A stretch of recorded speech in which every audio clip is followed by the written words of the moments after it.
ఓటీటీలోకి ప్రతి వారం చాలా సినిమాలు వస్తుంటాయి. అయితే వాటిల్లో కొన్ని మాత్రమే ఆడియన్స్ను ఆకట్టుకుంటాయి. థియేటర్లలో బిగ్ హిట్స్గా నిలిచిన ఫిలిమ్స్ చూసేందుకు ఓటీటీ ప్రేక్షకులు ఎక్కువగా ఆసక్తి చూపిస్తుంటారు. వారి కోసం ఈ వారం కూడా పలు థియేట్రికల్ రిలీజెస్ వచ్చేసాయి. అందులో అన్నిటికంటే ఇంట్రెస్టింగ్ ఫిలిం అంటే బాలీవుడ్ బాద్షా షారుఖ్ ఖాన్ నటించిన డంకీ అనే చెప్పాలి. కింగ్ ఖాన్ అభిమానులు ఎంతగానో ఎదురు చూస్తున్న ఈ సినిమా సైలెంట్గా ఓటీటీలోకి వచ్చేసింది.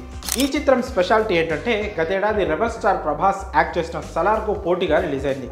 డిసెంబర్ 21న విడుదలైన ఈ మూవీ మంచి విజయాన్ని సాధించింది. పఠాన్, జవాన్ చిత్రాలతో 2023లో back to back super hits కొట్టిన షారుఖ్ డంకీతో మరో సక్సెస్ను అందుకున్నాడు. అయితే పఠాన్, జవాన్ చిత్రాల స్థాయిలో ఇది విజయవంతం కాలేదు. బిగ్ ఎక్స్పెక్టేషన్స్ మధ్య రిలీజ్ అయిన డంకీ బాక్సాఫీస్ వద్ద పర్వాలేదనిపించినా ఆ రెండు మూవీస్ రేంజ్లో ఆడియన్స్ను మెప్పించలేకపోయింది. అయితే ప్రభాస్ సలార్ మేనియాను తట్టుకొని 470 కోట్లు కలెక్ట్ చేసింది.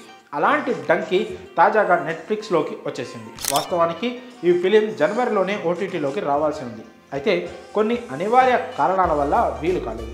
ఇలాంటి హడావుడి లేకుండా, కనీస ప్రకటన కూడా లేకుండానే నేరుగా నెట్ఫ్లిక్స్లోకి వచ్చేసింది షారుఖ్ మూవీ.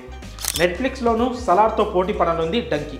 ప్రభాస్ మూవీతో పాటు Ranbir Kapoor Animal, super star Mahesh Babu Guntur Kaaram, natural star Nani hi నానా సినిమాలు నెట్ఫ్లిక్స్ టాప్ 10లో కొనసాగుతున్నాయి.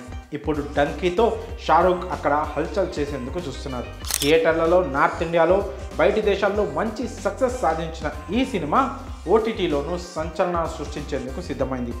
బిగ్ స్క్రీన్లపై ఈ ఫిలిమ్స్ మిస్ అయిన వారు ఓటీటీలో చూసి ఎంజాయ్ చేయవచ్చు. ఇక డంకీ మూవీని బాలీవుడ్ స్టార్ డైరెక్టర్ రాజ్ కుమార్ హిరానీ రూపొందించిన విషయం తెలిసిందే.